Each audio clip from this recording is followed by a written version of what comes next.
Shafi Parambil എംപിയെ അധിക്ഷേപിച്ച CPM Palakkad ജില്ലാ സെക്രട്ടറിയെ പാർട്ടിയിൽ നിന്ന് പുറത്താക്കി അറസ്റ്റ് ചെയ്യണമെന്ന് പ്രതിപക്ഷ നേതാവ് VD സതീശൻ.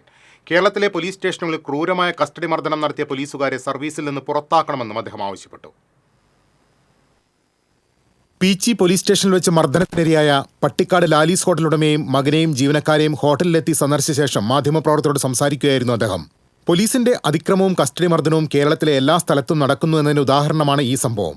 ഇത്തരം ക്രൂരമർദ്ദനം നടത്തുന്ന ഉദ്യോഗസ്ഥരെ സർവീസിൽ നിന്നും പുറത്താക്കണം. DYFI നേതാവിനെ പോലീസ് സ്റ്റേഷനിൽ കൊണ്ടുപോയി തല്ലിക്കൊന്നിട്ടും സർക്കാർ ഒരു നടപടിയും എടുക്കുന്നില്ലെന്നും VD സതീശൻ പറഞ്ഞു.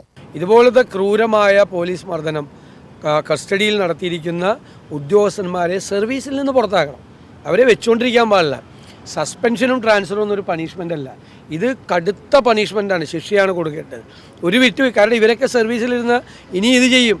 എന്നിട്ട് ഇല്ലാത്തൊരു കേസ്, കള്ളക്കേസ് ഉണ്ടാക്കി പണം മേടിക്കാൻ വേണ്ടിയിട്ടാണ് ചെയ്തത്. പോലീസ് പണം മേടിക്കാൻ വേണ്ടിയിട്ടാണ്. അദ്ദേഹത്തിന് അതിനെല്ലാം തെളിവുകൾ ഉണ്ടായതുകൊണ്ടാണ് ഇന്നിപ്പോൾ നിൽക്കുന്നത്. അല്ലാത്തൊരു സാധാരണക്കാരനായ എത്രയോ പേർക്ക് ഇത് സംഭവിച്ചു കഴിഞ്ഞു. പോലീസ് സ്റ്റേഷനിൽ വ്യാപകമായി DYFIയുടെ മേഖലാ സെക്രട്ടറിയെ കൊണ്ടുപോയി പോലീസ് സ്റ്റേഷനിൽ കൊണ്ടുപോയി തല്ലിക്കൊന്നു. എന്നിട്ട് പോലും ഗവൺമെൻറ് ഒരു നടപടി എടുക്കുന്നില്ല. അതാണ് സ്ഥിതി കേരളത്തിൽ. ഷാഫി പറമ്പിലിനെതിരെ CPMന്റെ ഉത്തരവാദപ്പെട്ട നേതാവാണ് അധിക്ഷേപ പരാമർശം നടത്തിയത്. എന്തും പറയാൻ CPM കുറച്ചുപേരെ അഴിച്ചുവിട്ടിരിക്കുകയാണ്.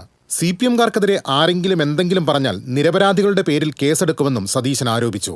ആരോപണമൊന്നും പറയാൻ പറ്റില്ല, അത് അധിക്ഷേപമാണ്. നിങ്ങളുടെ മുമ്പിൽ നിന്നിട്ട് ഒരാളെ അസഭ്യം പറയുക, അല്ലെങ്കിൽ പച്ചത്തെറി പറയുക, എന്തും പറയുക, വിളിച്ചു പറയുക. CPMന്റെ ഒരു ജില്ലാ സെക്രട്ടറിയാണ് അത് പറയണത്. CPM നേതൃത്വം ചെയ്യുന്നത് അയാളെ ഉടൻ തന്നെ ആ സ്ഥാനത്ത് നിന്ന് പുറത്താക്കുകയും ഷാഫി പറമ്പിൽ പരാതി കൊടുക്കുമെന്നാണ് ഞാൻ കരുതുന്നത്. ആ പരാതിയുടെ പുറത്ത് അയാളെ അറസ്റ്റ് ചെയ്യുകയും ചെയ്യാണ് വേണ്ടത്.